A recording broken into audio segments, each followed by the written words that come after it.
जय बोलो महावीर भगवान की जय। जय बोलिए अनंत सिद्ध परमेष्टि भगवानों की जय। जय बोलिए आचार्य भगवान श्री उमा स्वामी जी महाराज की जय। जय बोलिए इस युग के प्रथमाचार्य श्री चारित्र चक्रवर्ती शांति सागर जी महाराज की जय। जय बोलिए आचार्य भगवान गुरुदेव श्री विमल सागर जी महाराज की जय। जय बोलिए आचार्य भगवान गुरुदेव श्री विद्यानंद जी महाराज की जय। सभी को जय जिनेन्द्र, जय दुजड़ंदो।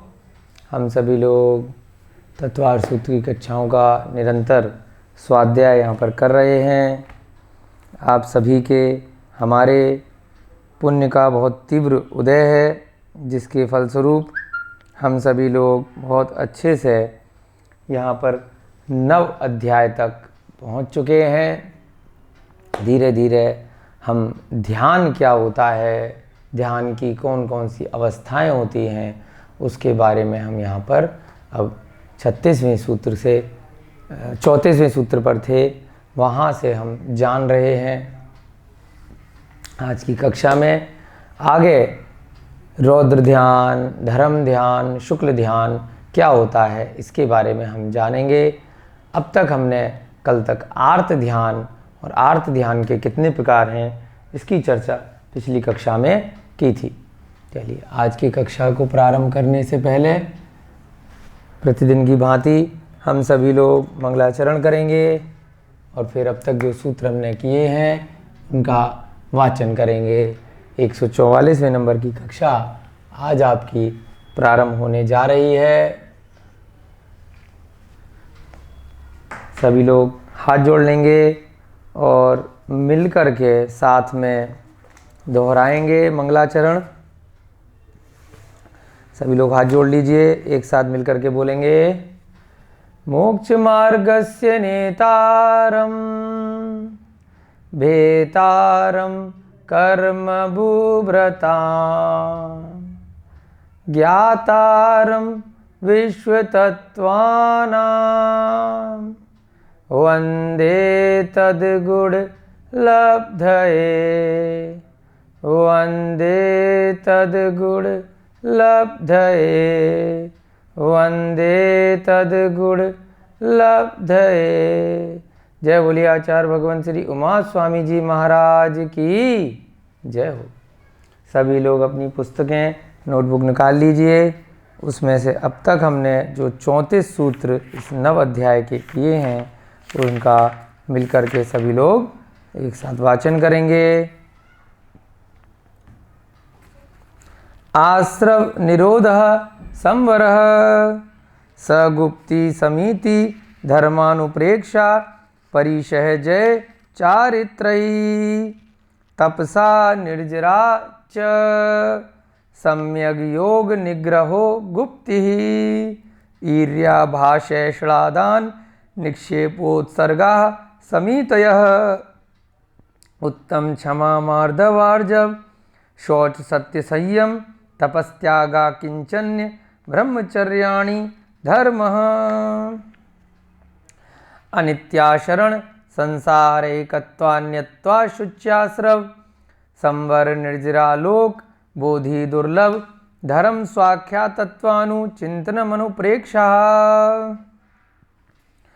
मार्गाच्यवन निर्जरार्थम परिशोढव्यः परीशः क्षुत पिपासा शीतोष्णदंशमशक नाग्न्यारति स्त्रीचर्या निषध्या सय्याक्रोश वध याचना अलाभ रोग तृण स्पर्श मल सत्कार पुरस्कार प्रज्ञा ज्ञाना दर्शनानि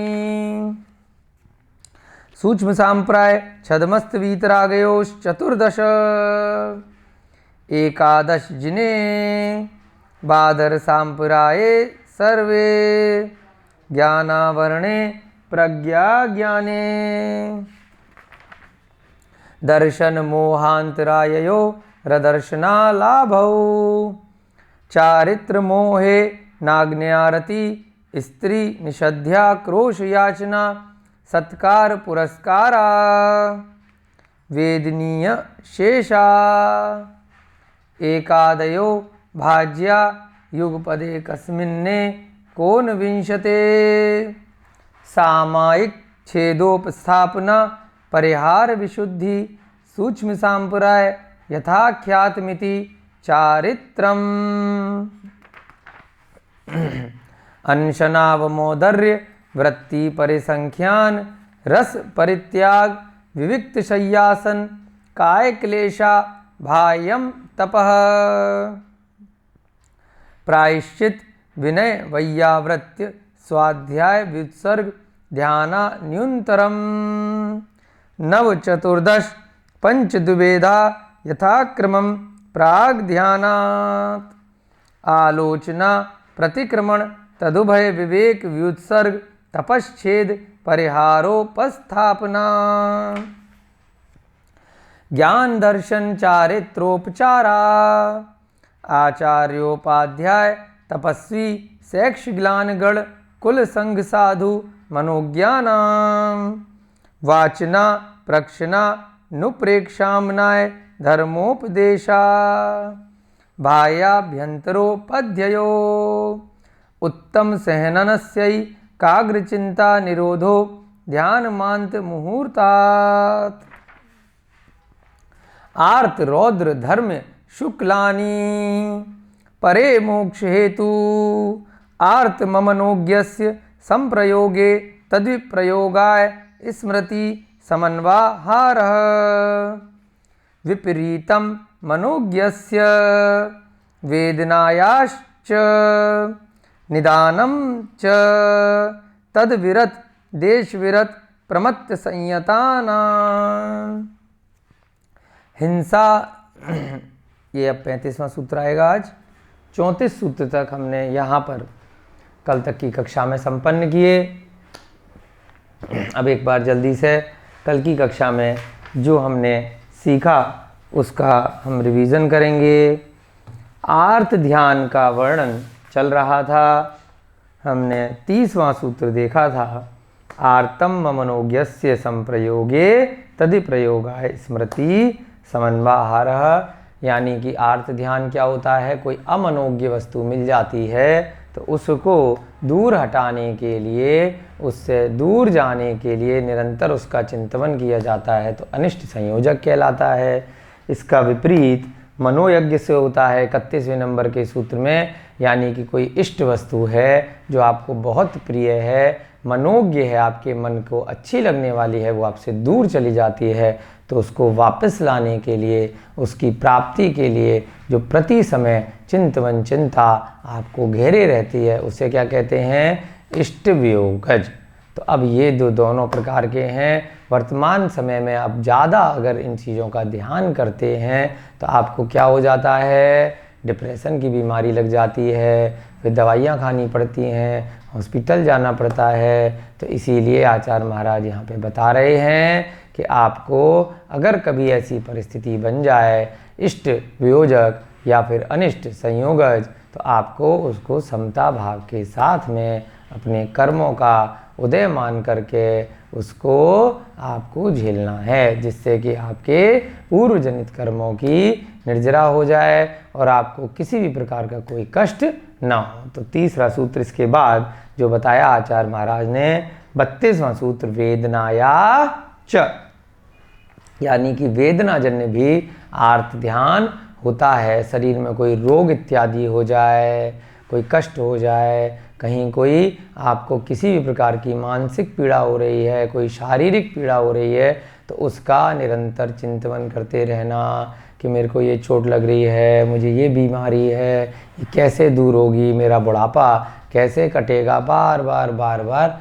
परेशान हो रहे हैं, रो रहे हैं, चिंता कर रहे हैं, तो उससे क्या होगा, वेदनाजन्य आर्त ध्यान ही कहलाएगा। संसार का कारण है, बहुत दुखों का कारण है, पूर्व जनित आपके कर्मों के कारण ये दुख मिले हैं, फिर से आप आर्त ध्यान कर रहे हैं तो आपकी आत्मा में फिर से नए नए कर्मों का बंध निरंतर उस कारण से हो रहा है। तो इस कारण से जब भी आप किसी भी प्रकार से आर्त ध्यान करेंगे तो सांसारिक चक्रों में फंसते चले जाएंगे। यहाँ पर नोट में आपको बताया था, आपको वेदना होने पर भी वहाँ से आप यदि अपना मन अपना ध्यान हटा करके धर्म ध्यान की ओर ले जाते हैं तो वेदना का आपको पता भी नहीं चलता। किसी भी प्रकार के रोग का आपको पता ही नहीं चलेगा, आभास ही नहीं होगा। हमारे गुरु महाराज आचार्य शुद्ध सागर महाराज जी हैं, विद्यानंद मुनि जी के शिष्य। उन्होंने हमें बताया कि उनको एक बार ब्रेन ट्यूमर जैसी बहुत गंभीर बीमारी हो गई। सबने जवाब दे दिया। उसके बाद उन्होंने क्या किया, उस वेदना को दूर करने के लिए विद्यानंद मुनि जी की शरण में गए। उन्होंने उन्हें बताया कि उपवास करो, भक्तांबर नामक जो हमारा एक बहुत अच्छा मंत्र है, तो भक्तांबर स्तोत्र की उसको पढ़ो, उसको समझो। तो इसके लिए उन्होंने उसकी पेंटिंग्स बनाई और काफ़ी महीने तक उपवास किए। तो उसके फलस्वरूप क्या हुआ, वेदना को बिल्कुल भूल गए। समता भाव के साथ उस वेदना को उन्होंने सहन किया और वेदना भी चली गई और धर्म ध्यान में भी प्रविष्ट हो गए। और वह कब उनका ट्यूमर खत्म हो गया पता ही नहीं चला। अब बिल्कुल फिट। तो ये सारे उदाहरण वर्तमान में भी आपको साक्षात इस प्रकार के हजारों सैकड़ों उदाहरण आपके ऋषि मुनियों के, मुनि महाराजों के और श्रावकों के भी आपको देखने में आ सकते हैं कि किसी भी प्रकार की यदि शारीरिक वेदना हो गई, रोग हो गया, कष्ट हो गया, तो उस वेदना को यदि आप समता के साथ में सहन करते हैं, अरिहंत की वाणी पर सच्चा श्रद्धान करते हैं और वहाँ से अपना मन हटा करके धर्म ध्यान की ओर भगवान की आराधना में लगाते हैं, तो सभी प्रकार की वेदना, किसी भी प्रकार का आपको कोई सांसारिक कष्ट आया है, वह बहुत मिनटों में आपका दूर हो जाता है। तो आपको क्या करना है, वेदनायाश्च, वेदना को आपको समता भाव के साथ में अपने पूर्व कर्मों का उदय मान करके आपको सहन करना है। कहीं पर आपको कोई नुकसान भी हो गया, कुछ भी हो गया, तो उसके बाद भी जैसी भी आपको वेदना हुई तो क्या मान लेना कि भाई ये आप ही के कोई कर्म थे जिसके कारण से आपका ये लाभ हुआ या अलाभ हुआ, कुछ भी है, तो आपको इसको समता के साथ में सहन करना है, निश्चिंत होकर उसका उपचार करना है और धर्म ध्यान में आगे बढ़ते जाना है। अगर इसके विपरीत करते हैं तो आर्त ध्यान है, संसार का कारण है। अगला हमने 33वां सूत्र देखा, निदानम च। अब आपने प्रति समय कोई निदान पाल लिया कि मुझे ये कार्य करने की वजह से यह फल मिले, मैं भगवान की पूजा आराधना कर रहा हूँ, स्वाध्याय कर रहा हूँ, तप कर रहा हूँ, कोई भी प्रकार का दान कर रहा हूँ, तो इस दान के फलस्वरूप मुझे ये सुख की प्राप्ति हो। संसार में आपने देखा भी होगा ना, आपको कोई कष्ट आया, कोई विपत्ति आई, तो किसी ने कहा कि भाई इसको ये दान दे दो, उसके साथ ये कर दो तो आपकी विपत्ति दूर हो जाएगी। दान देना श्रावक का सर्वोत्तम धर्म है, उसको देना चाहिए, परंतु फल की इच्छा नहीं करनी, संसार के फल की इच्छा नहीं करनी। मोक्ष प्राप्ति के फल की इच्छा करते हैं तब तक तो ठीक है कि आपको संसार चक्रों से मुक्त होने के लिए अपनी धन लक्ष्मी का सदुपयोग करना है और उत्तम दान देना है, उचित योग्य दान देना है, वहाँ तक ठीक है। अगर आपने किसी भी प्रकार के कार्य में कोई भी निदान कर लिया सांसारिक इच्छाओं का कि मुझे ये कार्य करने से ये मिलेगा, मुझे भगवान की पूजा करने से मुझे ये धन मिलेगा, मुझे वैभव मिलेगा, मुझे पुत्र रत्न की, पुत्री की, या मेरे विवाह की इत्यादि की, या नौकरी की, व्यापार की, कुछ भी सुख की प्राप्ति हो, तो उस इच्छा से यदि आपने किया तो क्या कहलाएगा, निदानम च। यानी यह भी एक प्रकार का संसार का ही कारण है, आर्त ध्यान का कारण है। अपने कर्मों के संवर के लिए या निर्जरा के लिए आप धर्म ध्यान कीजिए तो वहाँ तक तो ठीक है। यदि आप उसके अतिरिक्त कोई भी सांसारिक इच्छा से कोई भी आप मन का चिंतन लगाते हैं कृतकार्यता अनुमोदना से, तो क्या हो जाएगा, वह संसार की आपकी इच्छा पूरी हो जाएगी, फिर आप संसार में घूमते रहेंगे। तो इसमें भी दो प्रकार का निदान बताया था, प्रशस्त निदान और अप्रशस्त निदान। उसके बाद हमने 34वां सूत्र यहाँ पर देखा था कि ये जो आर्त ध्यान है कौन कौन से गुण स्थान तक के जीवों को हो सकता है। तद विरत देश विरत प्रमत्त संयता नाम। तद माने वह आर्त ध्यान, विरत को तद के साथ संधि से अलग किया तो अविरत बन गया, यानी कि अव्रतियों को, जिन्होंने किसी भी प्रकार के कोई व्रत नहीं ले रखे हैं, यानी पहले गुण स्थान से चौथे गुण स्थान तक के जीव। उसके बाद बोला देश विरत, यानी कि जिन्होंने प्रथमाधारी श्रावक हैं, जिन्होंने देश व्रत ले रखे हैं, अणुव्रत ले रखे हैं, तो उन्हें क्या बोलते हैं, देश व्रत। 5वें गुण स्थान वाले जीव। और उसके बाद छठे गुण स्थान वाले प्रमत्त संयता नाम, यानी कि प्रमाद के साथ संयम, यानी कि निर्ग्रंथ मुनि महाराज हैं, परंतु अभी ध्यान अवस्था में नहीं हैं, थोड़ा बहुत प्रमाद अभी उनके है। उसके आगे के जो गुण स्थान है 7वें से, जब वह मुनि महाराज ध्यान अवस्था में प्रविष्ट हो जाते हैं, प्रमाद नहीं रह जाता, और उसके बाद धीरे धीरे गुण स्थान आगे बढ़ते जाते हैं। तो 7वें 8वें 9वें इस प्रकार से 14 तक श्रेणिया गुण स्थान की चर्चा हमने पहले भी की है। तो आर्त ध्यान कहाँ तक होता है, प्रमत्त संयत तक हो सकता है, पहले से लेकर छठे तक हो सकता है, उसकी श्रेणी थोड़ी सी कम ज़्यादा हो जाएगी। अब जो मिथ्यादर्शी है उसका आर्त ध्यान ज़्यादा लगेगा, जो उसके ऊपर सम्यक दृष्टि पहुंच गया तो उससे थोड़ा कम लगेगा आर्त ध्यान, क्योंकि उसको सम्यक दर्शन तो है, संसार की दशा का तो अभिमान है, उसको ज्ञान है कि कैसे चतुर्गतियों के दुख हैं, फिर भी वो आर्त ध्यान करता है, तो उसको बाद में ठीक करने के चांसेस हैं। जो देशव्रती है उसको भी आर्त ध्यान हो सकता है, परंतु उसकी थोड़ी सी उसका जो फल होगा कम हो सकता है, क्योंकि वो उसने व्रत लिए हुए हैं। इसी प्रकार से जब प्रमत्त संयता नाम गुण स्थान में निर्ग्रंथ मुनि होते हैं, आर्त ध्यान उनको भी हो सकता है, परंतु उनकी जो कैटेगरी है, जो उनकी सीमा है, थोड़ी कम हो सकती है। चलिए आगे का सूत्र देखेंगे। हिंसा नृत स्तेय विषय संरक्षणेभ्यो रौद्रम विरत देश विरतयो। आर्त ध्यान का यहाँ पे वर्णन यहाँ पर हमने पूरा कर लिया था। अब इसके बाद क्या आने वाला है, रौद्र ध्यान। ये तो आर्त ध्यान से भी ज़्यादा खतरनाक है, जैसा इसका नाम है रौद्र, यानी कि रुद्र, यानी कि बहुत ही भयंकर। आर्त में तो क्या होता है, केवल कुछ मन में ही इच्छा कर रहा है, कोई चीज़ चली गई उसको वापस लाने के लिए, कोई चीज़ आपकी इच्छित नहीं है वो आ गई है उसको दूर हटाने के लिए, दर्द की वजह से, वेदना की वजह से आर्त ध्यान हो रहा है। कोई निदान पाल लिया, कोई मन में इच्छा कर ली कि मुझे आगामी भव में या वर्तमान भव में ये फला फला सांसारिक सुख मिले हैं, इन 4 प्रकार से आर्त ध्यान हो रहा है। परंतु रौद्र ध्यान क्या है, ये तो बहुत ही निकृष्ट ध्यान है। इसमें क्या करते हैं, इसमें अत्यधिक क्रोध करते हैं, हिंसा करते हैं, स्वयं का अन्य जीवों का वध कर देते हैं, बहुत क्रोध करते हैं, अपशब्द बोलते हैं, इस प्रकार से अन्य अन्य तरीकों से रौद्र ध्यान किया जा सकता है, जिससे क्या होता है कि बहुत ज़्यादा कर्मों का आश्रय होता है, ना कि संवर होता है। यहाँ पर संवर के अध्याय में इनको इसलिए बताया जा रहा है कि यदि आर्त ध्यान आप करते हैं तो यह भी एक प्रकार का ध्यान है, परंतु यह शुभ ध्यान नहीं है, ना ही आर्त ध्यान ना ही रौद्र ध्यान। तो जो सम्यक दृष्टि जीव हैं, जो सम्यक ज्ञान के बारे में चर्चा कर रहे हैं, पढ़ रहे हैं, तो उनको हमेशा आर्त और रौद्र ध्यान से बचना चाहिए। अब 35वें सूत्र में आचार्य महाराज बता रहे हैं कि रौद्र ध्यान कितने प्रकार का होता है, वह आखिर होता क्या है।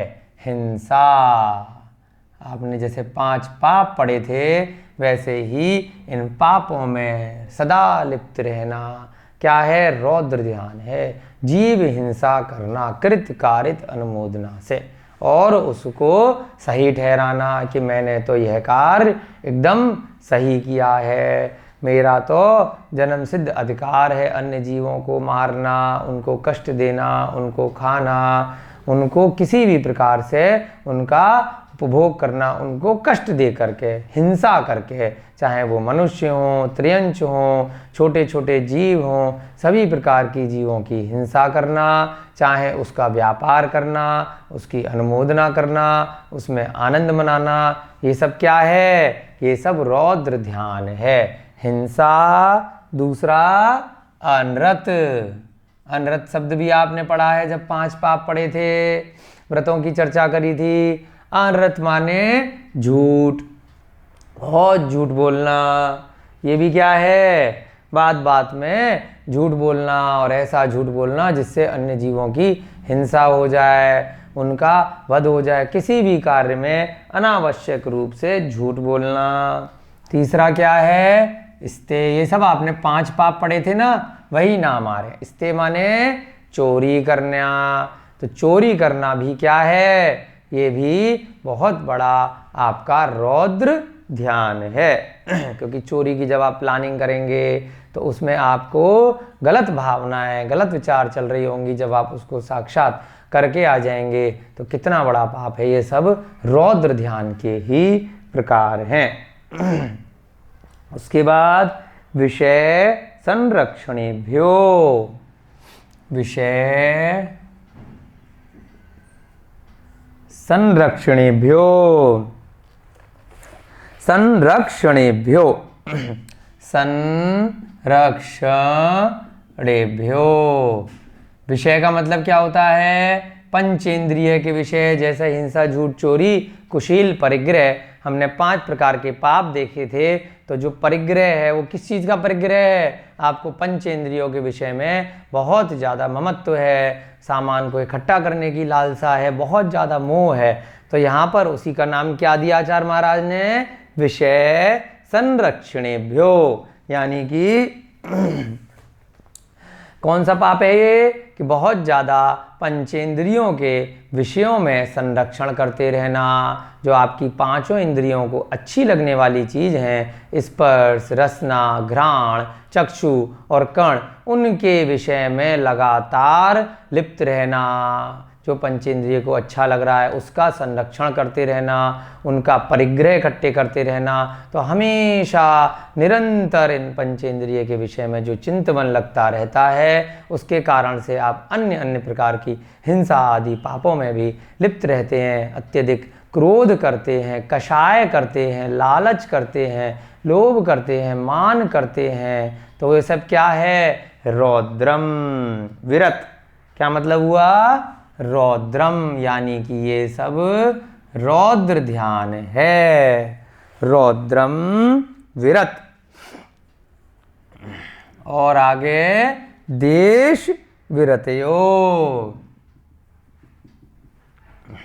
जैसे आचार्य महाराज ने पहले आर्त ध्यान को समझाने के लिए पहले आर्त ध्यान के प्रकार बताए अलग अलग 4 सूत्रों में। 5वें सूत्र में बताया किस किस को हो सकता है। यहाँ आचार्य महाराज ने एक ही सूत्र में 5 सूत्र एक तरह से एक साथ दे दिए।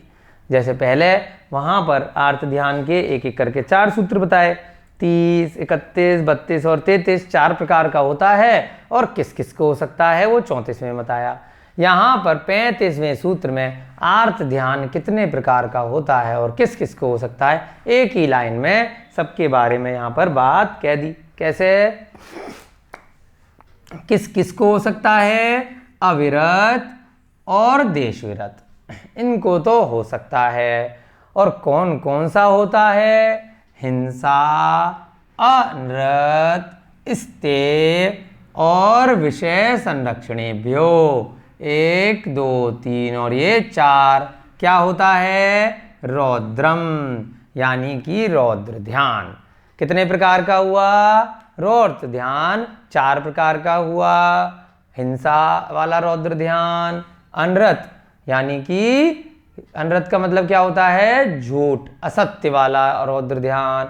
स्ते माने चोरी, चोरी वाला रौद्र ध्यान। विषय संरक्षणेभ्यो, पंचेंद्रियों के विषय में हमेशा चिंतन करते रहना, उसके लिए लालसा रखना, बहुत लोभ लालच इत्यादि रखना। इस कारण से जो चिंतन होता है वह रौद्र ध्यान कहलाता है।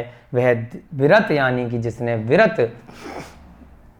नहीं लिए हैं। क्यों विरत नहीं लिए? यहाँ पे अ लगाएंगे, अविरत, क्योंकि रौद्रम में हलंत लग जाएगा, माँ छोटा हो जाएगा। तो जिसने विरत नहीं लिए हैं, तो कहाँ तक? 1 से लेके चौथे गुण स्थान तक व्रत नहीं लेते हैं। देश विरत यानी कि जो प्रतिमाधारी हैं, जो 5वें गुण स्थान वाले हैं, अभी निर्ग्रंथ अवस्था में नहीं पहुँचे हैं, वहाँ तक रौद्र ध्यान हो सकता है। मुनि महाराजों को छठे गुण स्थान को आचार्यों ने कहा है, जो निर्दोष गति से सच्ची चर्या करते हैं उनको रौद्र ध्यान होने की संभावना नहीं है। आर्त ध्यान उनके भी हो सकता है, क्योंकि वह रौद्र ध्यान से थोड़ा कम क्रुद्ध है, कम कुरूप है। यहाँ तो बहुत ज़्यादा आपको हिंसा लगती है, बहुत क्रुद्ध स्वभाव होता है, क्योंकि हिंसा साक्षात आप कर रहे हैं, वध कर रहे हैं, पीड़ा पहुंचा रहे हैं, झूठ बोल रहे हैं, चोरी कर रहे हैं और विषयों के संरक्षण में लिप्त हैं। तो जब मुनि महाराज बन जाएंगे तो आपके विषयों के संरक्षण की इच्छा रह ही नहीं जाएगी। आपके परिग्रह बिल्कुल नाम मात्र का, आपके शास्त्र, पीछी कमंडल इत्यादि ही रह जाएंगे। तो इसलिए उनके लिए यह सारे पाप से युक्त जो आपका रौद्र ध्यान है वो नहीं बताया है। कहाँ तक बताया है? 5वें गुण स्थान तक रौद्र ध्यान हो सकता है। चलिए इसको लिखते हैं, अच्छे से हमने समझ लिया है। हिंसा, हिंसा का मतलब क्या हुआ?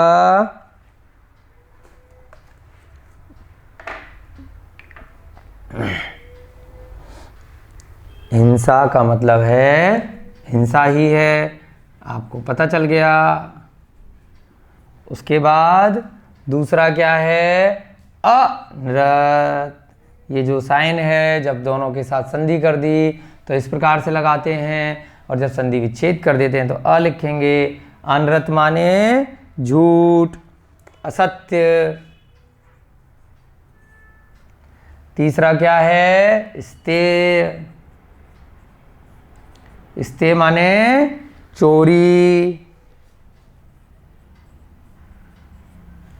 उसके बाद विषय संरक्षणेभ्यो, पंचेंद्रियों के विषयों के संरक्षण में लीन रहना। विषय संरक्षणेभ्यो क्या मतलब हुआ? विषय का मतलब पंचेंद्रियों के विषय में लगे रहना।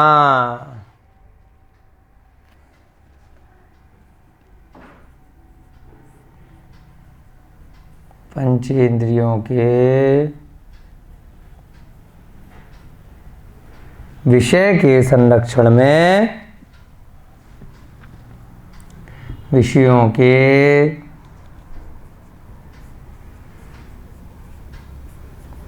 संरक्षण में लगे रहना, लिप्त रहना।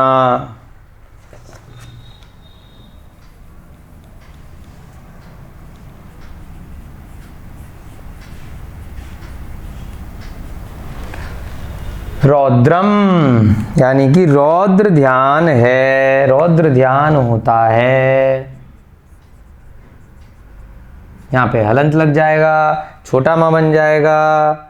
रौद्र ध्यान कहलाता है, रौद्र ध्यान होता है। और वह किसके होता है? अविरत और देश विरत योग, यानी कि अविरत जिन्होंने व्रत नहीं लिए, देश विरत यानी कि जिन्होंने एक देश व्रत ले लिए 5वें गुण स्थान तक, वहाँ तक ये रौद्र ध्यान हो सकता है। इसके आगे यदि निर्दोष चर्या का निर्ग्रंथ मुनि महाराज पालन कर रहे हैं, तब उनके चाहे प्रमत्त संयत हो 6वां गुण स्थान या अप्रमत्त संयत हो, किसी के भी आगे के गुण स्थानों में यह रौद्र ध्यान नहीं होता।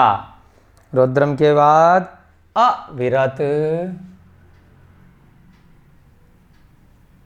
और फिर देश विरतयो।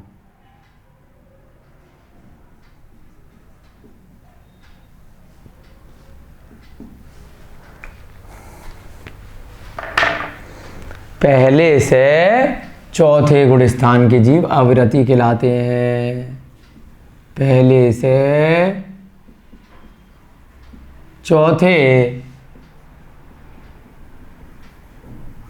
गुण स्थान तक के जीवों के और देश विरत यानी कि जिन्होंने देश विरत ले लिए प्रथमाधारी श्रावक पांचवें गुण स्थान तक के जीवों के, यहाँ तक यह हो सकता है। इसका अर्थ लिखेंगे हम।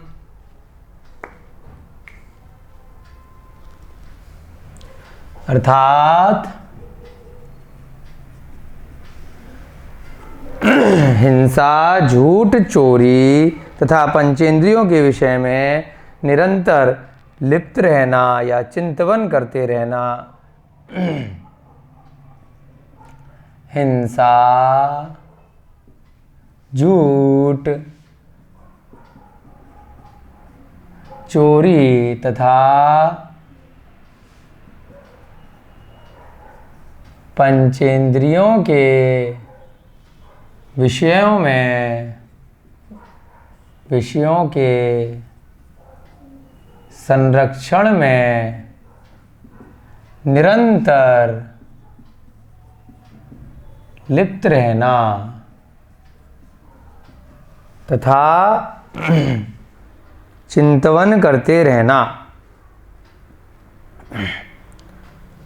निरंतर लिप्त रहना तथा चिंतन करते रहना कि मैं कैसे हिंसा करूं, कैसे झूठ बोलूं, कैसे चोरी करूं, कैसे कैसे पंचेंद्रियों को जो इष्ट वस्तुएं हैं उनका संरक्षण करूं। तो उस समय हमेशा जो मन मस्तिष्क में ध्यान चल रहा है उसको रौद्र ध्यान कहा जाता है तथा चिंतन करते रहना रौद्र ध्यान कहलाता है। क्या कहलाता है? रौद्र ध्यान कहलाता है। और वह किस किस के होता है? वह पहले गुण स्थान से लेकर चौथे गुण स्थान तथा पांचवें गुण स्थान तक के जीवों के होता है। यानी कि पहले से पांचवें गुण स्थान तक के जीवों के वह ध्यान हो सकता है। और वह ध्यान अविरतियों के तथा देश विरतियों के हो सकता है। देश विरतियों के हो सकता है। ठीक है, आ गया समझ में आपके? कितने प्रकार का ये ध्यान हो गया? हिंसा, झूठ, चोरी और चौथा परिग्रह संरक्षण, यानी कि विषयों का संरक्षण। परिग्रह का मतलब भी यही होता है कि जो ममत्व रख रहे हैं आप, जो आप परिग्रह परिमाण भी पढ़ा था ना आपने, इसलिए व्रत लेते हैं तो परिग्रह का परिमाण कर लेते हैं कि पंचेंद्रियों के लिए जो कुछ अच्छी लगने वाली चीज़ें हैं तो उनका एक सीमा बना ली। लेकिन यहाँ पर क्या है?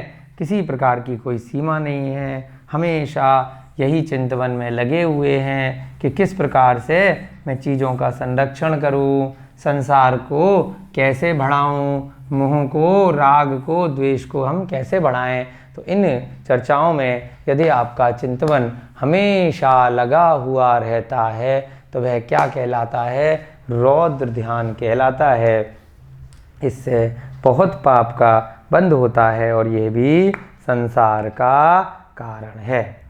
चलिए यहाँ पर अब एक बार नोट में इसको अच्छे से दोबारा से लिख लेते हैं कि इनके अन्य अन्य नाम भी आचार्यों ने टीकाओं में, शास्त्रों में लिए हैं। कि जैसे हिंसा वाला है तो उसका नाम है हिंसानंदी, यानी कि हिंसा में आनंद मानना, उसको सही ठहराना। बहुत सारे लोग आपने देखे होंगे जो मांसाहार का सेवन करते हैं, ऐसे पशु पदार्थों का प्रयोग उपभोग करते हैं जो जीव हिंसा से आए हैं, किसी को कष्ट देकर आए हैं, परंतु उसमें उसको सही ठहराते हैं, आनंद मानते हैं कि मनुष्य तो सर्वश्रेष्ठ प्राणी है इस जगत में, तो इसीलिए मनुष्य के उपभोग के लिए ये सारे अन्य जीव और सांसारिक वस्तुएं बनी हैं, तो इसलिए हम उनका उपभोग करके बिल्कुल सही कर रहे हैं। तो वह क्या कर रहे हैं? रौद्र ध्यान कर रहे हैं। क्यों? क्योंकि इसका नाम आचार्यों ने क्या बताया? हिंसानंदी, यानी हिंसा में आनंद मानना। अब नोट में लिख सकते हैं इनके अन्य नाम किस प्रकार से हैं। रौद्र ध्यान 4 प्रकार से होता है। सबके आगे हम यदि आनंद लगा देते हैं, यह कार्यों को सही ठहराना। रौद्र ध्यान 4 प्रकार का होता है। नंबर 1, सबके आगे आनंद लगा दीजिए तो क्या बन गया? हिंसा नंदी, यानी कि हिंसा में आनंद मानना। दूसरा अनृत नंदी, अनृत का दूसरा नाम और क्या है? मृषा भी बोलते हैं झूठ को। दूसरा क्या है?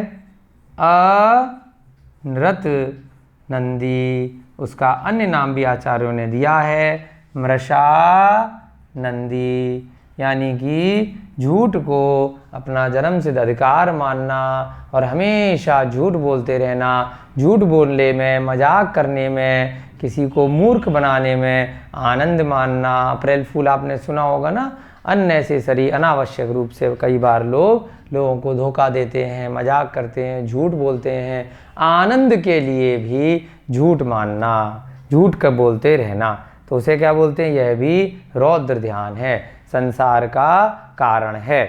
तीसरा क्या है? स्तेनंदी। स्तेनंदी का क्या मतलब है? स्ते माने चोरी, चोरी का दूसरा शब्द क्या होता है? चौर्यानंदी। तीसरा प्रकार क्या है? स्ते नंदी, यानी कि इसका दूसरा नाम चौर्यानंदी।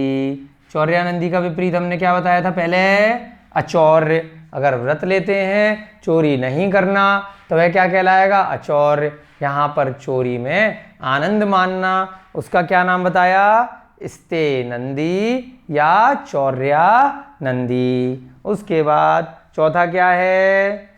विषय संरक्षणेभ्यो, तो उससे क्या बनेगा? विषय संरक्षणेभ्या नंदी, विषय संरक्षणा नंदी, या फिर इसके बारे में हम आपको बता चुके हैं परिग्रह नंदी भी बोलते हैं, क्योंकि पंचेंद्रियों के विषयों में लिप्त रहना क्या कहलाता है? बहुत ज़्यादा विषयों के साथ आसक्ति, ममत्व, परिग्रह कहलाता है। तो इसका दूसरा नाम परिग्रहा नंदी भी आचार्यों ने कहा है।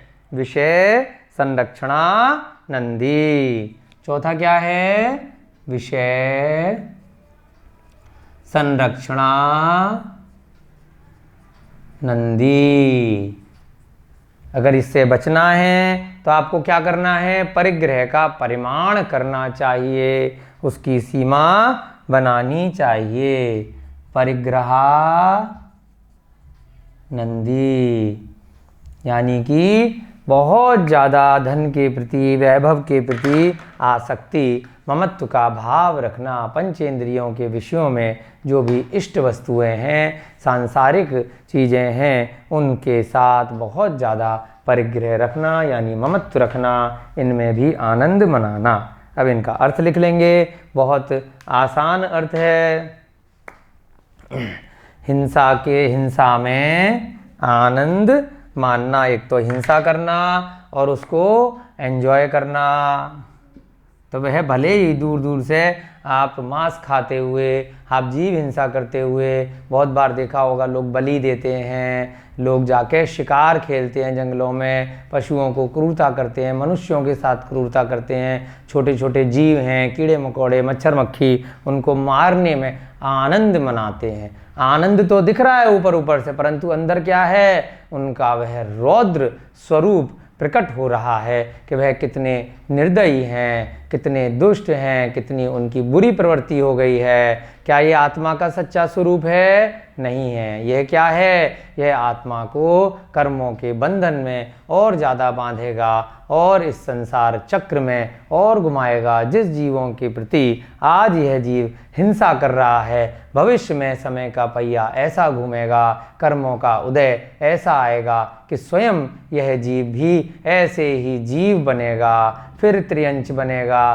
फिर कीड़े मकोड़े बनेगा और अन्य जीव आकर के उसको मारेंगे, खाएंगे, कष्ट देंगे।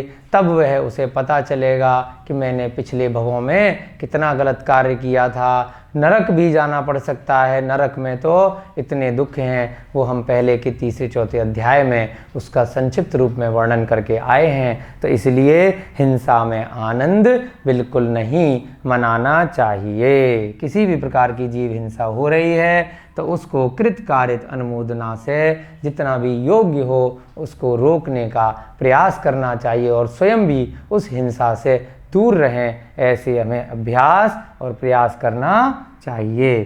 हिंसा में आनंद मानना।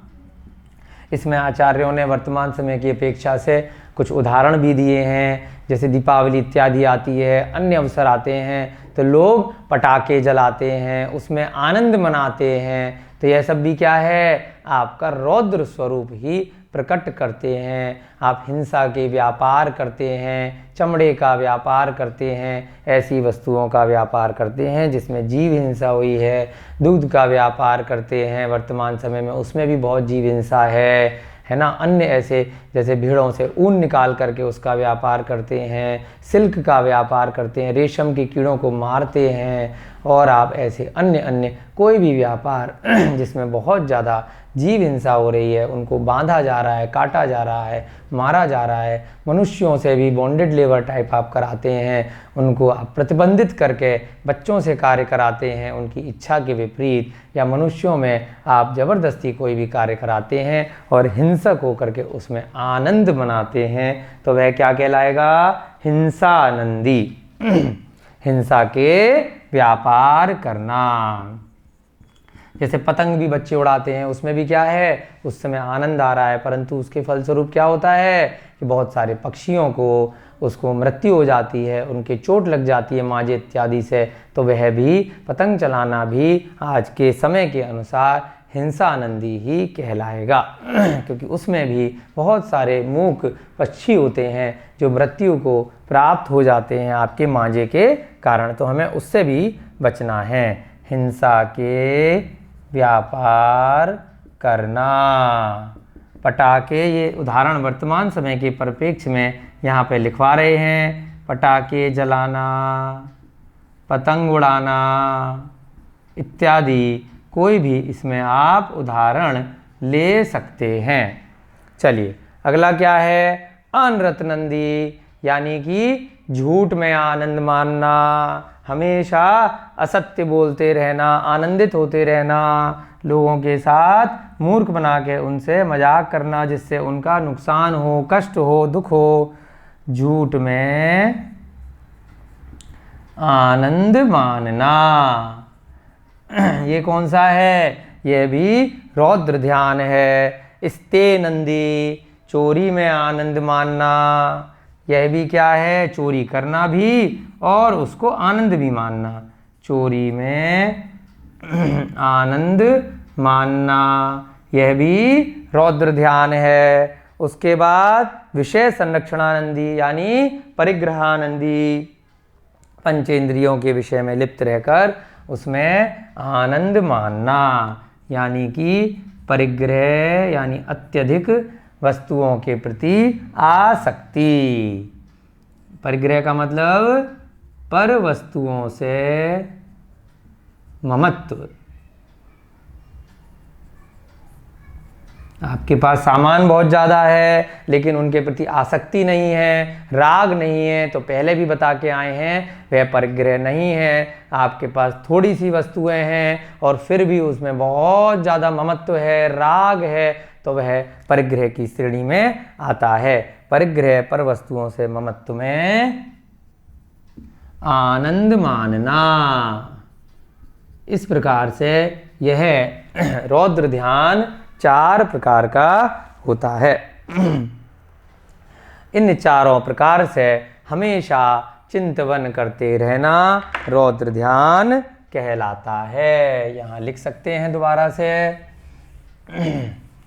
उपर्युक्त चारों प्रकार से निरंतर आत्मा का चिंतन लगाए रखना, मन में केवल यही चीज़ें लगा के रखना, तो वह क्या कहलाएगा? रौद्र ध्यान। ध्यान की चर्चा हमने पहले करी थी कि अंतर मुहूर्त तक यदि आप लगातार इन चीज़ों का चिंतन करते रहते हैं तो बहुत ज़्यादा आपको दिक्कत आ सकती है। अगर अच्छा ध्यान करेंगे अंतर मुहूर्त तक तो साक्षात आपको मोक्ष हो सकता है, और बुरा अप्रशस्त ध्यान करेंगे तो आप संसार में घूमते रह जाएंगे। क्या हुआ? उपर्युक्त चारों प्रकार से हमेशा चिंतन करते रहना, अर्थात अभी जो हमने 4 प्रकार बताए, उपर्युक्त 4 प्रकार से हमेशा चिंतन करते रहना क्या कहलाता है? रौद्र ध्यान कहलाता है। किस किस के हो सकता है?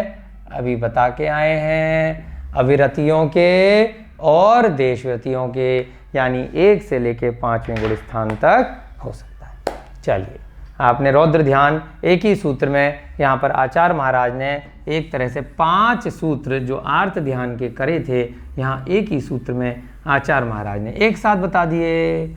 अब अगला ध्यान कौन सा है? बुरा ध्यान खत्म। पहले नरक बताया था आचार्य महाराज ने, फिर मध्यलोक ले गए, फिर स्वर्ग में ले गए। अब कहाँ? ऐसे ही पहले आचार्य महाराज ने यहाँ पर पहले बुरा ध्यान बताया, अब क्या कह रहे हैं? अब यह नहीं करना है तो करना क्या है? धर्म ध्यान करना है। तो 36वें सूत्र में आचार्य महाराज उमा स्वामी जी आपको बताने जा रहे हैं कि धर्म ध्यान क्या होता है। जो आप मेडिटेशन करते हैं संसार की इच्छाओं के लिए, वहाँ से निकल के आपको मेडिटेशन अब किस में करना है? यह ध्यान पढ़ने के बाद अपने जीव को इस आत्मा का कल्याण कराने के लिए जो ध्यान आपको करना है, उस ध्यान की चर्चा अब आगे के सूत्रों में प्रारंभ होने जा रही है। बहुत ध्यान से आपको इसमें समझना है, क्योंकि परे मोक्ष हेतु जो पिछले सूत्र में हम करके आए हैं, ये दोनों ध्यान, धर्म ध्यान और शुक्र ध्यान, साक्षात और परंपरा से मोक्ष के कारण हैं। इन्हीं दोनों ध्यानों को करने से इस जीव का कल्याण हो सकता है। तो इसलिए हमें बहुत अच्छे से ध्यान युक्त होकर के यह ध्यान को समझना है। क्या बात हुई? आज्ञा पाए, आज्ञा पाए, उसके बाद विपाक, दूसरा विपाक, फिर संस्थान, संस्थान के बाद विचयाय धर्म्यम, विचयाय धर्म, धर्म्य, धर्म्यम, धर्म्यम, यानी कि पहले जैसे रौद्रम लिखा था उससे पहले आर्तम लिखा था। अब आचार्य महाराज ने क्या बताया? धर्म्यम यानी धर्म ध्यान क्या होता है?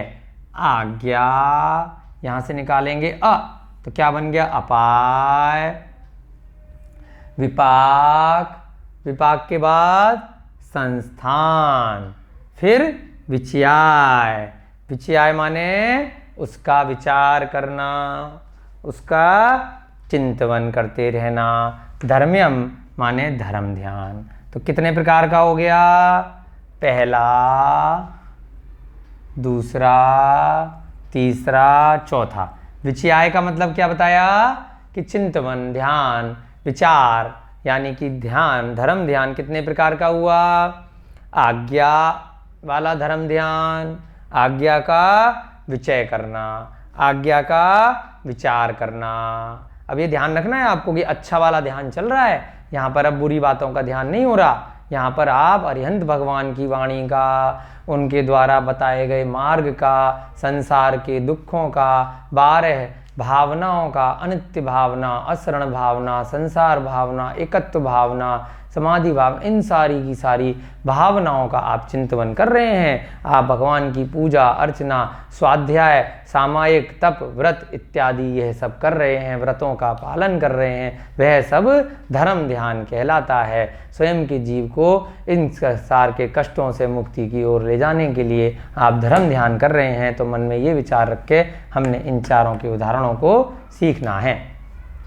आज्ञा विचार यानी आज्ञा का चिंतन करना, विचार करना, किसकी आज्ञा, क्या कौन आज्ञा देगा? जो अरिहंत भगवान हैं, जो जिनवाणी हैं, जो पूर्वाचार्य हैं, जो सच्चे गुरु हैं, निर्दोष चर्या का पालन करने वाले जो हमारे मुनि महाराज हैं, आचार्य हैं, उपाध्याय हैं, साधु हैं, उनकी आज्ञा का विचार करना। और उनकी आज्ञा कहाँ से आएगी? मुख्य रूप से अरिहंतों की वाणी से आएगी, जिन वाणी से आएगी, तो उसका विचार करना। उन्होंने क्या आज्ञा दी है, उन्होंने क्या बताया है, क्या आदेश दिया है। ठीक है, अगला क्या है? अपाय विचय। अपाय क्या होता है? एक होता है शब्द उपाय, यानी कि एक युक्ति, एक आइडिया। और अपाय का क्या मतलब होता है? अपाय का मतलब होता है कि धर्म प्रभावना कैसे हो, संसार के सभी जीवों का कल्याण कैसे हो, स्वयं का कल्याण कैसे हो, मेरा यह जीव इस चतुर्गतियों के दुखों से कैसे निकले। तो इन सब का उपाय करना, इनका निरंतर चिंतन करना, वह अपाय कहलाता है, जो आचार्यों ने इसके अर्थों में हमको यहाँ पर बताया है। अपाय विचय का क्या तात्पर्य बताया है? अपाय विचय का तात्पर्य है कि सभी संसार के जीव कैसे अपना कल्याण कर पाएं, स्वयं का भी कल्याण हो और अन्य जीवों का भी कल्याण हो, इसका निरंतर उपाय करते रहना, युक्ति करते रहना, विचार करते रहना, क्या कहलाता है? अपाय विचय। उसके बाद विपाक विचय, सबके आगे विचय लगाना है आपको।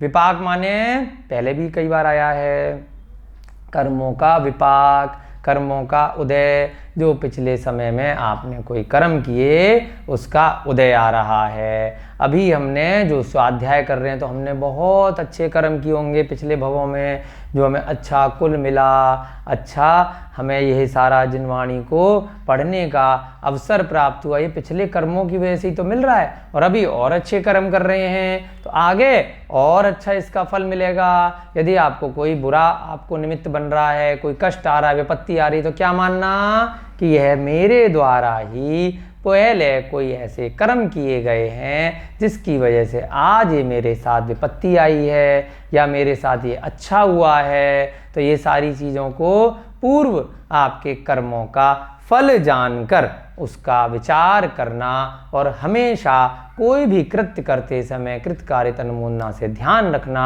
आप क्रोध कर रहे हैं, आप मान कर रहे हैं, मायाचारी कोई भी आप कार्य कर रहे हैं, तो इस कार्य का मुझे क्या फल मिलेगा, तो इसलिए उससे तुरंत बच जाना। और अच्छे कार्यों का आपको भविष्य में अच्छा फल मिलेगा, तो इसलिए उन कार्यों में लिप्त रहना। तो इसका निरंतर विचार करना, किस कर्म का क्या फल होता है, उसका क्या परिणाम होता है। और अभी जो मुझे किसी कर्म का फल मिल रहा है, तो फल देख करके मुझे, जैसे आम का फल हुआ तो मुझे पता चल गया कि पहले यहाँ पर बीज आम का बोया गया होगा, बबूल का मिला फल तो बबूल का बोया गया होगा। मुझे किसी भी चीज़ का फल मिल रहा है तो अवश्य ही मैंने इस प्रकार का कोई कार्य पहले किया होगा जिसका यह फल मुझे आज मिल रहा है। तो ऐसा निरंतर विचार करना क्या कहलाता है? विपाक, या कर्मों का उदय का विचय करना, विचार करना, विपाक विचय। और अंत में चौथा है संस्थान विचय। आपने संस्थान शब्द भी पहले सुना है। आकार को संस्थान बोलते हैं। जैसे हुंडक संस्थान पढ़ा था ना हमने, कि जो हुंडक है, कुबड़ निकला हुआ है, शरीर के बारे में आकार से रिलेटेड बोलते हैं संस्थान। अब यहाँ पे किस संस्थान की बात कर रहे हैं? यहाँ संस्थान विषय का तात्पर्य है इस लोक के आकार का विचरण करना, विचार करना, जो तीसरे चौथे अध्याय में हम बहुत अच्छे से सीख करके आए हैं। जम्मू द्वीप, भरत क्षेत्र, सुमेरु पर्वत, सिद्धशिला, स्वर्ग, नरक, सारे की सारे 3 लोक का जो आपका मनुष्याकार आकार है, उसमें जीव कहाँ से आते हैं, कैसे सिद्ध बनते हैं, निगोद कहाँ हैं, त्रियंच कहाँ रहते हैं, त्रसनाली कहाँ पर है, और अन्य अन्य स्थावर जीव, अन्य संसारी जीव, आपके मुक्त जीव, ये सभी जीव वहाँ कैसे रहते हैं, उनका क्या विचरण है, कैसे कैसे वह कष्ट झेल रहे हैं, यह लोक के आकार का चिंतन करना। ध्यान अवस्था में जाकर के या हर समय आपको ऐसा अध्ययन करना, स्वाध्याय करना, पढ़ना, पढ़ाना, चिंतन करना कि लोक कैसा बना है, यह ब्रह्मांड कैसा है, लोकाकाश कहाँ है, अलोकाकाश कहाँ है, इसका निरंतर चिंतन करते रहना भी धर्म ध्यान है। और ये भी परंपरा से मोक्ष का कारण है, क्योंकि आप जब अपने ध्यान में इस लोक का चिंतन करेंगे तो इस लोक के सर्वश्रेष्ठ स्थान पर ऊंचाई पर विराजमान सिद्ध भगवानों का भी चिंतन करेंगे, और स्वयं की आत्मा को भी एक समय में जब मोक्ष होगा तो वहीं सिद्धशिला पर पहुंचने की साक्षात अनुभूति अपने मन की अवस्था से आप यदि प्रारंभ करेंगे तो वह सब क्या है, इस लोक के चिंतन को ही संस्थान विषय बोला गया है। और यह भी क्या है, परंपरा से धर्म ध्यान होने के कारण मोक्ष का कारण है। चलिए, अब इन चारों को अच्छे से समझ लिया। अब फटाफट से इनको लिखेंगे। क्या लिखेंगे? आज्ञा, आज्ञा के आगे विचयाय, यानी आज्ञा विचय। आज्ञा का मतलब आज्ञा विचय। दूसरा अपाय, अपाय का मतलब सभी का कल्याण कैसे हो इसकी युक्ति लगाना, इसका उपाय लगाना। विपाक, कर्मों का उदय कैसे होता है इसके बारे में सोचना। विपाक यानी कर्मों का फल या उदय। और चौथा क्या है? संस्थान। विपाक, संस्थान। उसके बाद ये 4 प्रकार के धर्म ध्यान हो गए। सबके आगे क्या लगाएंगे? विचयाय, यानी कि विचय करना, विचार करना। क्या कहलाता है? धर्म ध्यान कहलाता है। विचयाय। चलिए लिखते हैं। संस्थान के बाद विचयाय, विचयाय के बाद धर्म्यम, यानी कि यह धर्म ध्यान होता है। अब सबके आगे अपन क्या लगाएंगे? विचयाय शब्द का यहाँ पर प्रयोग करेंगे। आज्ञा का मतलब आज्ञा विचय, अरिहंत भगवान की वाणी को ही आज्ञा मानना, उसको ही सर्वश्रेष्ठ मानना, उसमें कोई भी शंका इत्यादि नहीं करना, उनकी आज्ञा का विचार करना। अपाय बने अपाय विचय। तीसरा विपाक विचय। सबके आगे अपन पहले विचय लगाएंगे, यानी कि इनका विचार करना। फिर चौथा संस्थान विषय, इसका भी विचार करना कि लोक का संस्थान कैसे है, लोक का आकार कैसे है। विचयाय माने विचय, यानी कि विचार या चिंतन करना। क्या कहलाता है? विचयाय कहलाता है। धर्म्यम यानी कि धर्म ध्यान है। तो धर्म ध्यान कितने प्रकार का? 1, 2, 3 और ये 4। ये 4 प्रकार का धर्म ध्यान होता है। अर्थात यहाँ पे नीचे से अपन लिखेंगे जो आपको अभी समझाया अच्छे से आपको याद रखना है कि धर्म ध्यान अब आपको बिल्कुल याद हो जाना चाहिए। कितने प्रकार का होता है धर्म ध्यान? 4 प्रकार का होता है। आज्ञा विचय, अपाय विचय, विपाक विचय और चौथा संस्थान विचय। याद हो गया आपको? अब बिना देखे बोलिए सभी लोग मिलके। पहला धर्म ध्यान, वेरी गुड, आज्ञा विचय। दूसरा, बहुत बढ़िया, अपाय विचय। देख देख के बोल रहे हैं? नहीं, बिना देखे बोल रहे हैं, अभी तो याद कराया आपको। दूसरा कौन सा है? बिल्कुल ठीक, अपाय विचय। तीसरा विपाक विचय और चौथा संस्थान विचय। जो अभी आपको समझाया उसको अब अपने शब्दों में यहाँ पर हम लिखने का प्रयास करेंगे, जिससे बाद में आपको इन शब्दों का अर्थ भी याद रहेगा। पहला कौन सा है? आज्ञा विचय, अर्थात धर्म ध्यान 4 प्रकार का होता है।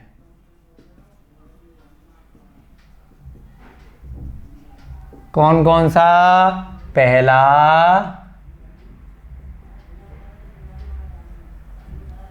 आज्ञा विचय।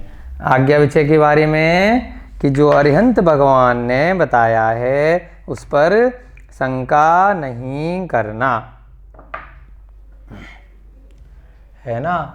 अरिहंत भगवान की वाणी पर,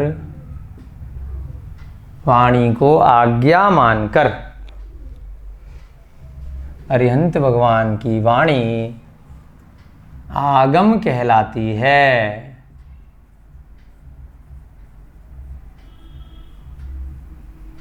आगम का तात्पर्य अरिहंत द्वारा कही गई, गणधरों द्वारा रची गई और मुनि द्वारा ग्रंथों में पूर्वाचार्यों द्वारा रचित की गई, बताई गई, मुनि द्वारा कही गई, तो वह क्या कहलाती है? अरिहंत भगवान की वाणी आगम कहलाती है।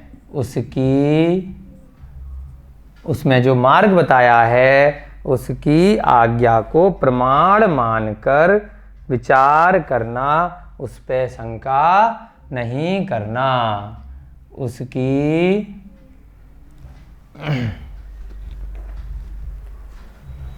उसकी आज्ञा को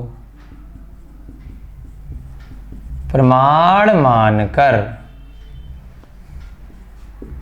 ये सब बातें जो हम सीख रहे हैं कहाँ से सीख रहे हैं? इसी आगम की आज्ञा को हमने प्रमाण मान लिया है। उसकी आज्ञा को प्रमाण मानकर उस पर शंका नहीं करना तथा आगम में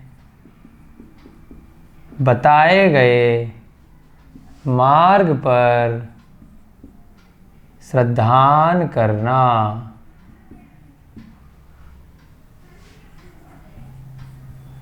क्या कहलाता है? आज्ञा विचय कहलाता है।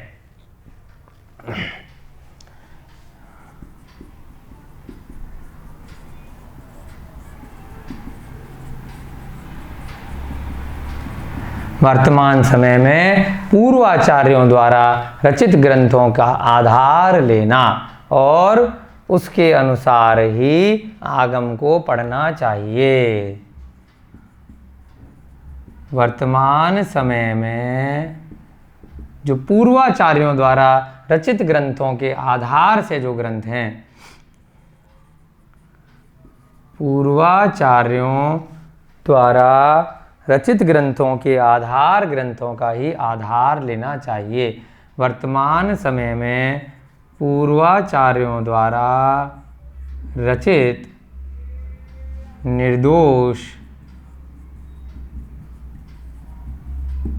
ग्रंथों के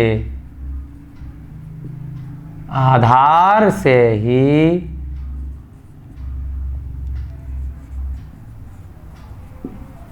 अरिहंत वाणी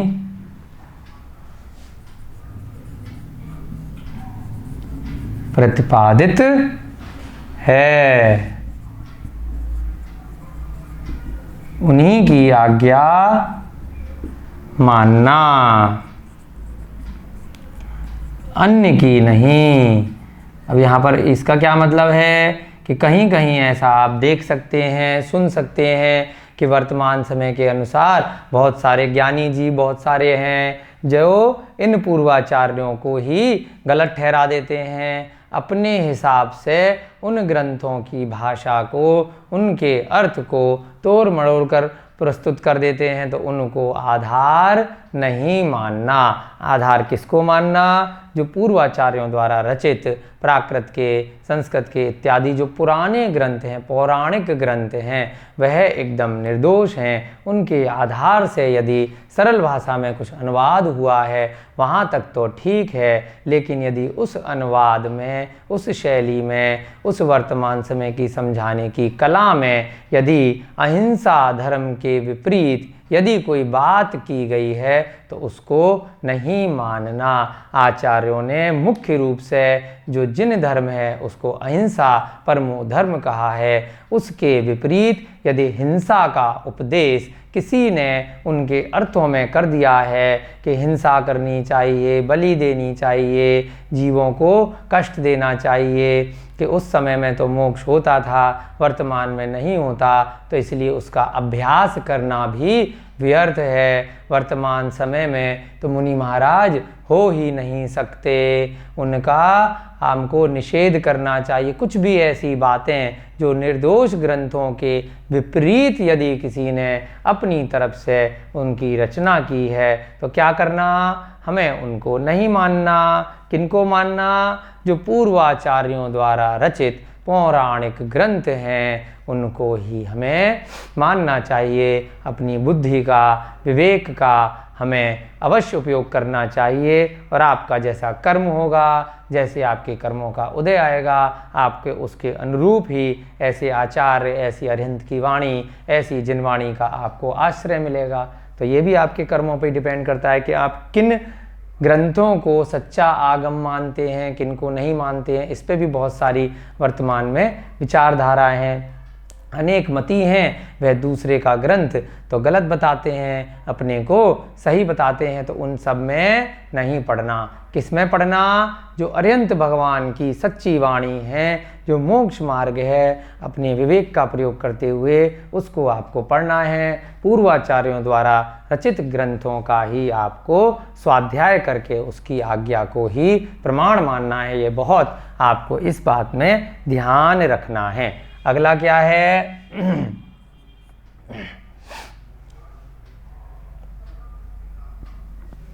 अगला अपाय विचय, यानी अपाय का विचार करना। अपाय का मतलब ये भी आपको बताया। अपाय का तात्पर्य क्या है? इस संसार के सभी जीवों का कल्याण कैसे हो।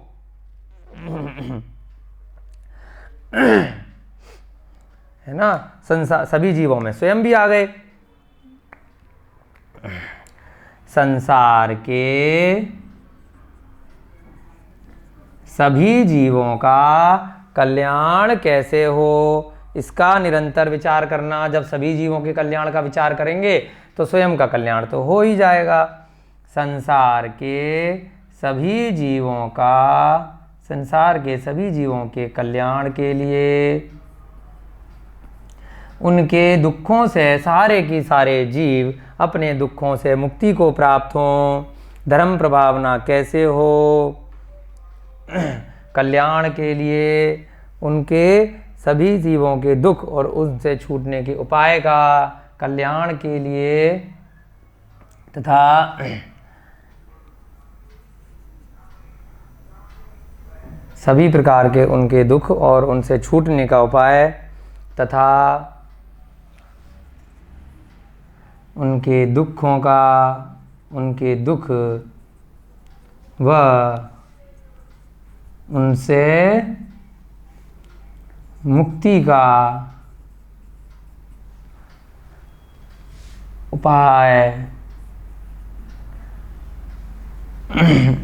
तथा धर्म प्रभावना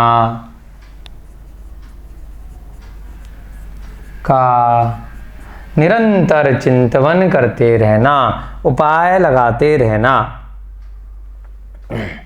का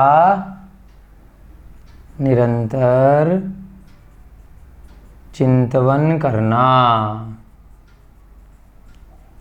क्या कहलाता है? अपाय विचय। संसार के सभी जीवों का कल्याण, यहाँ पे लिख लीजिए, कैसे हो।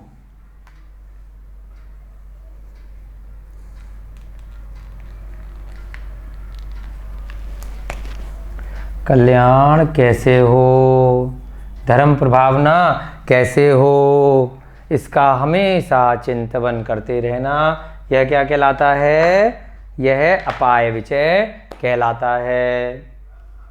इसके बाद तीसरा क्या है, हमने लिखा था यहाँ पर? विपाक विचय। विपाक का मतलब जो भी आपको फल मिल रहा है तो आपने इसके लिए क्या कर्म किया होगा, इसका विचार करना। तीसरा क्या है? विपाक विचय। कर्मों और उनके फलों का निरंतर विचार करना, किस कर्म का क्या फल होता है उसका चिंतन करते रहना। कर्मों तथा उनके फलों का विचार करना, किस कर्म का क्या फल होता है उसका निरंतर चिंतन करना, करते रहना, है ना। किसी भी कार्य को करते समय कृतकार्यत अनुमोदना से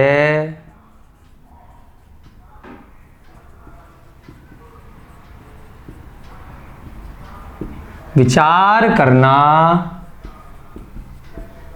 विचार करते रहना या विचार करना कि उस कार्य का क्या फल होगा, उस कर्म का, उस कार्य की जगह कर्म कर लीजिए कि उस कर्म को, किसी भी कर्म को करते समय कि उस कर्म का क्या फल होगा। तो उससे क्या होगा कि आप हमेशा बुरे कर्मों से बचे रहेंगे और अपना ध्यान आप धर्म ध्यान की ओर लेके जाएंगे। तो कर्मों के फलों का निरंतर चिंतन करते रहना क्या कहलाता है? विपाक विचय नामक धर्म ध्यान कहलाता है। अंत में चौथा कौन सा है? कौन सा बताया आपको? संस्थान विचय, यानी कि लोक के आकार का, उसमें जीवों की दशा का निरंतर चिंतन करते रहना। लोक का आकार, लोक का आकार, उसका स्वरूप, लोक का आकार, उसका स्वरूप और उसमें स्थित जीवों की दशा का निरंतर चिंतन करते रहना। यह चिंतन कब हो सकता है? जब आपने तत्वार सूत्र का तीसरा चौथा अध्याय बहुत अच्छे से पढ़ा हो, थोड़ा बहुत आपने तिलोय प्रणति नामक ग्रंथ को भी, करणान योग के ग्रंथों को भी आपने पढ़ा हो और अच्छे से समझा हो, तभी आपको सच्चा सच्चा लोक का आकार आपके ज्ञान में आएगा। पृथ्वी कहाँ है, कैसी है, वह कितनी बड़ी है, सूर्य चंद्रमा इत्यादि कहाँ है, यह सारा मध्य लोक, ज्योतिष लोक, स्वर्ग लोक, ये सब का आपको चिंतन तभी सच्चा हो सकता है जब आपने अच्छे से उसका स्वाध्याय किया हो।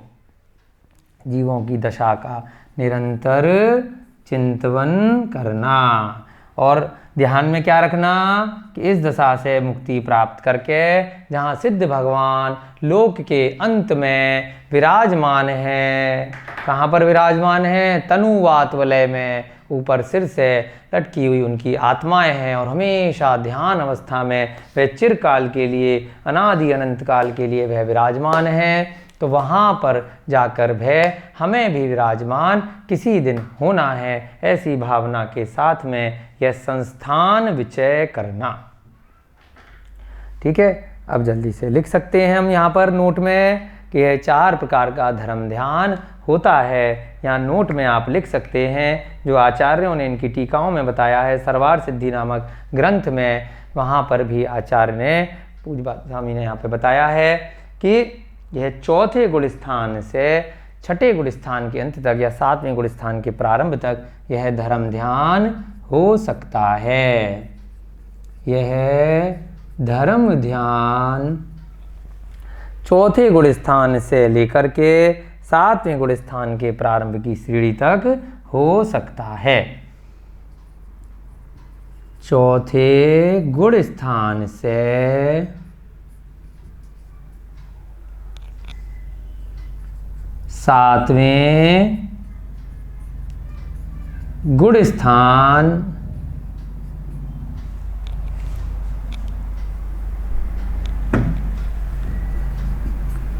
के प्रारंभ तक हो सकता है। ठीक है, चलिए आपकी कक्षा का समय हो रहा है, आज के लिए इतना ही करेंगे। कल की कक्षा में अब धर्म ध्यान से ऊपर बढ़कर हम लोग शुक्ल ध्यान में प्रविष्ट होंगे कि मोक्ष प्राप्ति के लिए जो साक्षात मोक्ष का कारण है, ऐसा शुक्ल ध्यान जो आगे के गुण स्थानों के जीव करते हैं उसका अभ्यास करते हैं। हम सभी भी धर्म ध्यान की भावना करते हुए भविष्य में हम सभी भी शुक्ल ध्यान में प्रविष्ट हों, ऐसी भावना, और उसको सीखेंगे कि वह शुक्ल ध्यान कितने प्रकार का होता है, कैसे कैसे हो सकता है। तब तक के लिए सभी को जय जिनेन्द्र।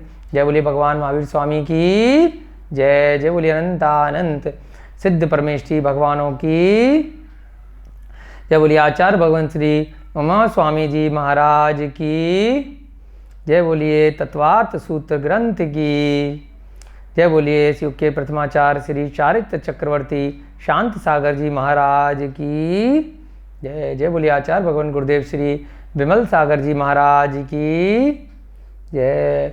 जय बोलिए आचार्य भगवान गुरुदेव श्री विद्यानंद जी महाराज की जय। सभी को जय जिनेन्द्र, जय दू जुड़न दो।